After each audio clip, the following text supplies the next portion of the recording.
Don't be scared. It's okay. Please. Please. Don't do it. My voice trembled. Eyes bloodshot and brimming with hot tears. Her eyes watered too, but they were filled with a rage, as if everything they saw was tinted in red. She held the tip of the knife to my throat. I felt the cold tip pinching into my skin. The knife trembled periodically, rhythmic against my quick and pulsating vein. It seemed to be mocking me. Please. Please. Stop this. You don't want this. I begged and pleaded at her face, right in front of mine. Her eyes had a glazed look to them, as if she didn't even register any words I spoke, as if she barely registered my presence. Throw it down, please. Look away.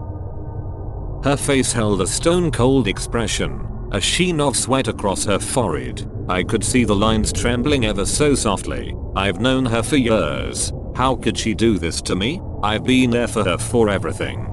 Please. Please. Stop. The desperation in my choked up voice increasing with every syllable. She wouldn't budge with please. I had to appeal to her some other way. I took a deep, shaky breath. It took a few for the tears to stop burning down my cheek. I rode out the short gasps, praying she would wait for me to speak. Listen, it's okay. Just throw it down. Look away. Don't be scared. It's okay. I spoke as softly and calmly as I could. My legs were jelly and my vision was blurry. I didn't let my eyes leave her gaze, trying to gauge every little shift in expression. Don't be scared. It's okay. My throat pained from crying. It seemed to be working. She started taking deep breaths. I could see her eyes blinking, slowly from their glazed world into reality. Her expressions began to falter ever so slightly. The knife trembled more violently against my neck. It took my mind and body's entire effort to not collapse. It's okay. I managed a soft whisper again. She blinked twice. Tears rolled down her eyes. Long breaths. Hands still shaking. I put the knife down. I looked up, splashed water on my face, then unlocked the bathroom door. Children of the Horn. They were born of silence. The children of the Horn. Not a sound escaping their lips when they came into the world. Doctors were baffled. Mothers were horrified. Fathers dropped to their knees and cried. Why? Why me? Why us? They screamed into the void. A single sand yellow horn centered in the forehead marked the arrival of the new species, but it wasn't the only thing that set them apart. Pink eyes, snow white skin, burgundy lips, jet black hair, and a tongue that never moved. We stayed silent when they were taken, sometimes forcefully, from their parents, some mere days old. Threat or no threat, they were just too different from us. We knew what happened to them. Deep down, we knew. Humanity's been down this road before, but we never seemed to learn from our mistakes. So we said nothing when brutal as concrete facilities were erected around the globe, all wired fenced and gun guarded and omnipresently surveillanced. We held our tongues when armored vehicles cracked our pavements, when soldiers and police flooded our neighborhoods to seize entire families, all because they had the audacity to love and care for their own flesh and blood. We never spoke a word when they were taken away, never to be seen again. Renowned scientists appeared alongside presidents and prime ministers on our screens to remind us that we had to trust them, that this was an unprecedented genetic mutation that could lead to the downfall and extinction of humanity. We just had to let them fix it, and we'd all be back to our wonderfully unchanging lives in no time. We stayed silent because there were no screams. It was just so easy to ignore. Remove it from eyes and ears, and the discomfort soon vacates the mind too. The scientists would reappear on our screens every once in a while to inform us about the amazing scientific progress. The children of the Horn could not be a sustainable species. They did not communicate. They made no sounds. They were simply nature's mistake, and as such, they would soon all be forgotten. We kept our mouths shut when milky white body parts floated restlessly down the rivers. We closed our eyes to the billowing tar black smoke rising ceaselessly from the crematoriums. We felt nothing, Because we were no longer human. We should have raised our voices. 13 years after the arrival of the Children of the Horn, the time has come for us to pay. You can see them in the darkness, amassing an eerie silence. Millions of them, side by side, pink eyes glowing in the pitch black, burgundy lips and ghostly skin, signaling the end of humanity. They've been communicating all this time. Just not to us. Just not with sound. That was our job. You see, we had the voice. We should have spoken for them. We should have been the voice of the voiceless. But we didn't. We weren't. And now we must reap what we have sowed. The baby killer incident. Sometimes when I get really bored, I'll frequent a fancy restaurant, saunter up to a table full of strangers, and ask them all hushed and quiet. Say, what's the name of that painted chap that cut off his ear? Van Gogh. They'll answer, tone of slight annoyance. Wrong, I'll yell whilst slicing off my ear, dangling it gleefully before them.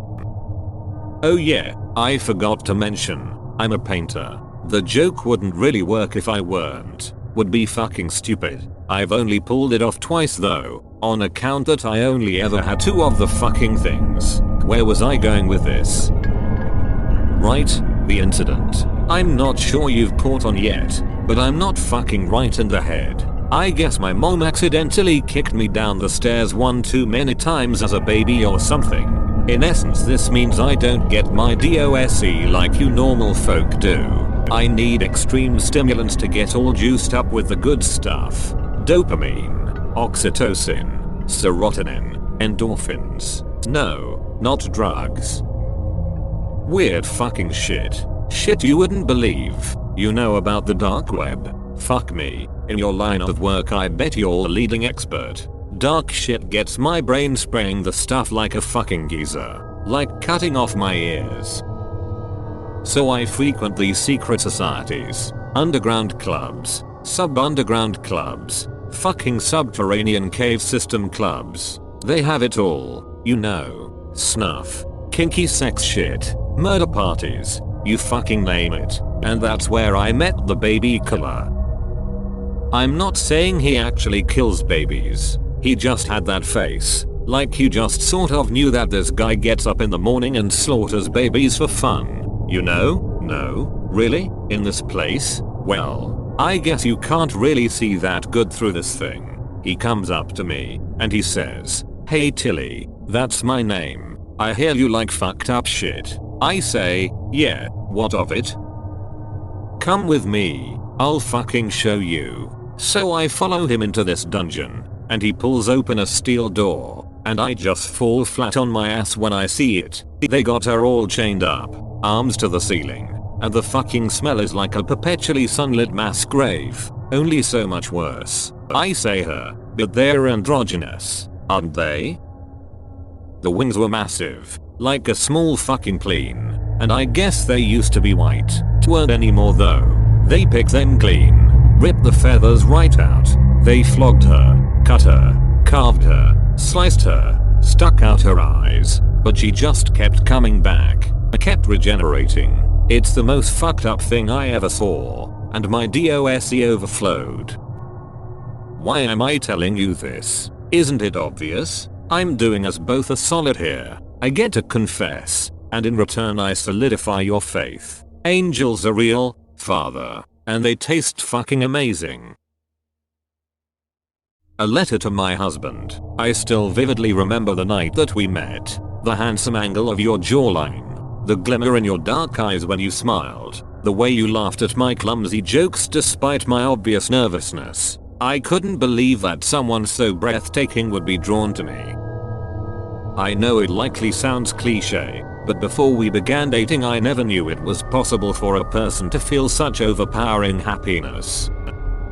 Living alongside you was like wandering through a spectacular dream ripe with joyous moments. My hands trembling as you slid a diamond ring onto my finger. The handwritten vows we exchanged at our wedding. Champagne bubbling on my tongue as we celebrated our nuptials. Perfect is an overused word, but it's the only one that can adequately describe the early days of our marriage.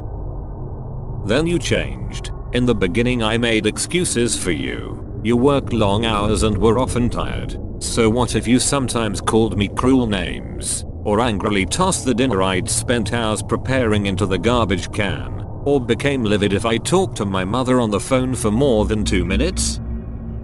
I was certain that you didn't actually mean any of the unkind things that you said, and you were always so apologetic afterwards. I brushed off anyone who expressed concern, because they didn't know you like I did. When you demanded that I quit my job, cut everyone else out of my life, and focus solely on you, I admit that I was deeply saddened.